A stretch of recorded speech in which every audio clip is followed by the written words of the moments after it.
Lion and the Rabbit. India. There was a lion that used to kill all animals in a forest. The animals of the forest made a bargain with a ferocious lion that killed for pleasure. It was agreed that one animal each day would willingly come to the ferocious lion's den to be his supper, and in turn the lion would never hunt again. The first to go to the lion's den was a timid rabbit who went slowly. "Why are you late?" the lion roared when the rabbit arrived. "I am late because of the other lion," said the rabbit, "in my jungle. Take me to the other lion." The rabbit led the lion to a deep well and told him to look in. The lion saw his own reflection in the water and roared. The sound of his roar bounced right back at him as an echo. "I alone am king of this jungle," he roared again.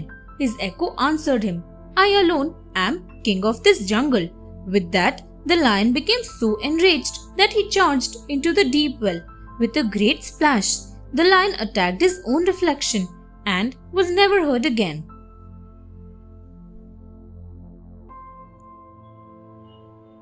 You don't know. Eastern Europe. Once upon a time, in a village, a pious old man would each day cross the village green and go into the temple to pray. A soldier watched him doing this day after day. One morning, out of ill temper, the soldier stopped the old man and said, "Where do you think you are going?" "I don't know," replied the old man. "What do you mean you don't know?" said the soldier.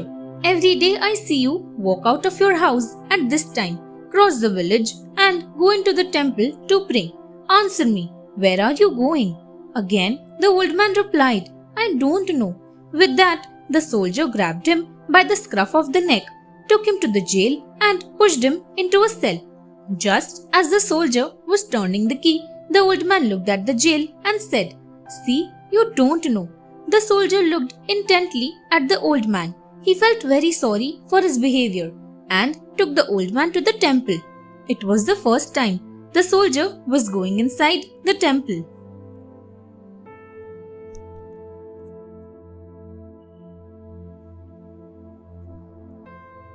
The Boatman, the Middle East. One day, a scholar had to cross the river. He saw a boatman near the bank of the river. The scholar asked the boatman to row him across the river. The journey was long and slow. The scholar was bored, so he started his conversation with the boatman. "Boatman," he called out, "let's have a conversation." Suggesting a topic of special interest to himself, he asked, "Have you ever studied phonetics or grammar?" "No," said the boatman. "I have no use for those tools." "Too bad," said the scholar. "You've wasted half of your life. It's useful to know the rules." Later, as the rickety boat crashed into a rock in the middle of the river, the boatman turned to the scholar and said, "Pardon my humble mind, that to you must seem dim. But wise men tell me, if you ever learned to swim?" "No," said the scholar. "I've never learnt. I've immersed myself in thinking." "In that case," said the boatman, "you've wasted all your life. Alas, the boat is sinking." The boatman hurriedly swam across the river and saved himself.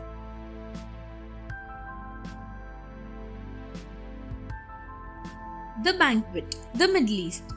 One day, there was a banquet ceremony arranged by the king in the palace. A poor man dressed in rags came to the palace to attend the banquet. Out of courtesy, he was admitted. But because of his tattered clothing, he was seated at the very end of the banquet table. By the time the platters arrived at his seat, there was no food left on them. So he left the banquet, returning several hours later, dressed in robes and jewels he had borrowed from a wealthy friend. This time he was brought immediately to the head of the table, and with great ceremony, food was brought to his seat first. "Oh, what delicious food I see being served upon my plate." He rubbed one spoonful into his clothes for everyone he ate.